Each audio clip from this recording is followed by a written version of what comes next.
వెంకటేశ్వర స్వామి వారి యొక్క ఆశీస్సులతో ప్రజలందరి యొక్క ఆశీస్సులతోటి తెలుగుదేశం జనసేన బీజేపీ కూటమి ప్రభుత్వం ఈరోజు తిరుమల తిరుపతి వెంకటేశ్వర స్వామి వారి ఆలయం పరిసర ప్రాంతాలలో తిరుమల యొక్క ప్రశాంతతను కాపాడే ఆధ్యాత్మిక చింతనను పెంచేటువంటి విధంగా ఒక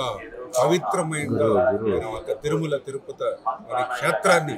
ముందుకు తీసుకెళ్లేటువంటి విధంగా ఈ రోజు ఈ ప్రభుత్వం పనిచేస్తున్న పరిస్థితి. అదేవిధంగా పెద్ద ఎత్తున లక్షలాది మంది వచ్చేటువంటి భక్తులకి ఏ విధమైనటువంటి ఇబ్బందులు సమస్యలు లేకుండా వాళ్ళకి కావలసినటువంటి అన్ని వసతులను కూడా మరి పూర్తి స్థాయిలో ఈ ప్రభుత్వం మరి అధికారులు దృష్టి సారించి మరి ఆ యొక్క భక్తులకు అన్ని సౌకర్యాలు కూడా ఏర్పాటు చేసే విషయంలో కూడా మరి ప్రజల నుంచి కానీ భక్తుల నుంచి కూడా మంచి స్పందన, అన్న ప్రసాదాల దగ్గర నుంచి ఉచిత అన్నదానం దగ్గర నుంచి మరి ఇక్కడ కౌంటర్ల దగ్గర అందించే వసతుల దగ్గర నుంచి అన్నిటి నుంచి కూడా ప్రజల నుంచి కూడా ఒక మంచి భావన ఈ ప్రభుత్వం వచ్చిన తర్వాత మళ్ళీ ఈ యొక్క తిరుమల తిరుపతి వెంకటేశ్వర స్వామి యొక్క పవిత్రతను కాపాడే విధంగా పనిచేస్తున్నారు అధికారులు, ప్రభుత్వం అనేటువంటి భావన ఈరోజు అందరిలో కలగడం చాలా శుభ పరిణామం అని చెప్పి తెలియజేసుకుంటూ, అదేవిధంగా మేము కూడా ఈరోజు వెంకటేశ్వర స్వామి గారిని దర్శించుకుని కాలినడకన తిరుమల చేరుకుని మరి వెంకటేశ్వర స్వామి గారు కూడా మేము కూడా కోరుకోవడం జరిగింది. ఏదైతే ఈ యొక్క ఆంధ్రప్రదేశ్ రాష్ట్రానికి రాజధాని లేనటువంటి రాష్ట్రం అయినటువంటి రాష్ట్రానికి మళ్ళీ ఒక ప్రజా రాజధాని, ఒక ప్రపంచ స్థాయి రాజధాని అమరావతి నిర్మాణం మరి త్వరితగతంగా పూర్తి కావాలని, మళ్ళీ ఆ విద్య, ఉద్యోగ, ఉపాధి అవకాశాలు యువతకు అంతటికీ కూడా ఆ రాజధాని ద్వారా కలగాలని మనస్ఫూర్తిగా వెంకటేశ్వర స్వామిని ప్రార్థించడం జరిగింది. అదేవిధంగా ఈ ఆంధ్రప్రదేశ్ రాష్ట్రాన్ని భవిష్యత్తులో ఒక కరువు రహిత రాష్ట్రంగా మార్చేటువంటి ప్రాజెక్టు పోలవరం ప్రాజెక్టు మరి ఏదైతే దురదృష్టవశాత్తు గత 5 సంవత్సరాల్లో మరి ఆ పోలవరం ప్రాజెక్టు ఏదైతే విధ్వంసానికి గురైందో మళ్ళీ ఆ వెంకటేశ్వర స్వామి వారి యొక్క ఆశీస్సులతోటి ఆ పోలవరం ప్రాజెక్టు రేపు 2027 డిసెంబర్ కల్లా పూర్తి చేయాలనే లక్ష్యం మాది ఏదైతే మేము తీసుకున్నామో ఆ లక్ష్యం నెరవేరేటువంటి విధంగా ఆ వెంకటేశ్వర స్వామి వారి యొక్క ఆశీస్సులు కూడా ఉండాలని కూడా మనస్ఫూర్తిగా ఈరోజు కోరుకుంటూ, అదేవిధంగా ఈ రాష్ట్రంలో మరి పెద్ద ఎత్తున యువత ఉద్యోగ ఉపాధి అవకాశాల కోసం మళ్ళీ పారిశ్రామికవేత్తలు ఈ రాష్ట్రం వచ్చి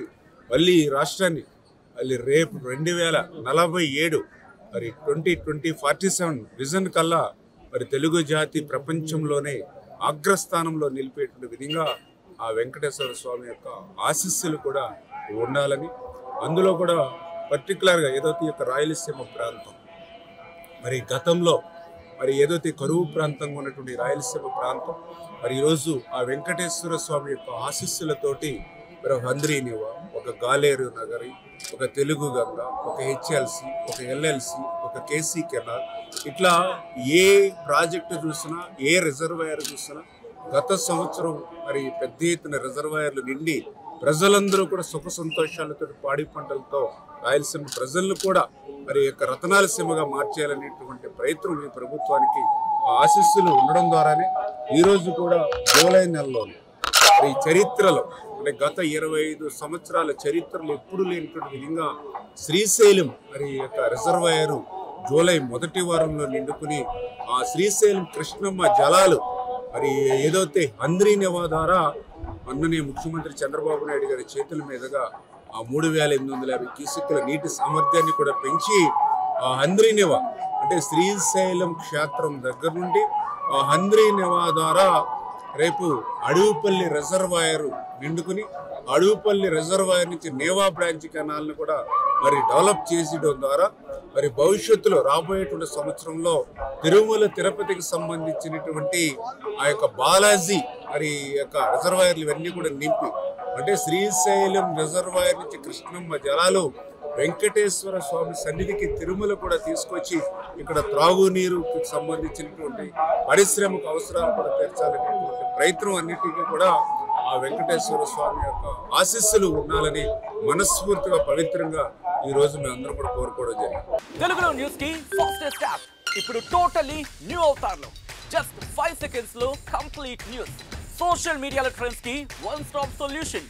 live TV app voice search option తో ఇప్పుడే డౌన్లోడ్ చేయండి లేదా అప్డేట్ అయిపోండి. యాప్ లింక్ డిస్క్రిప్షన్ లో ఉంది.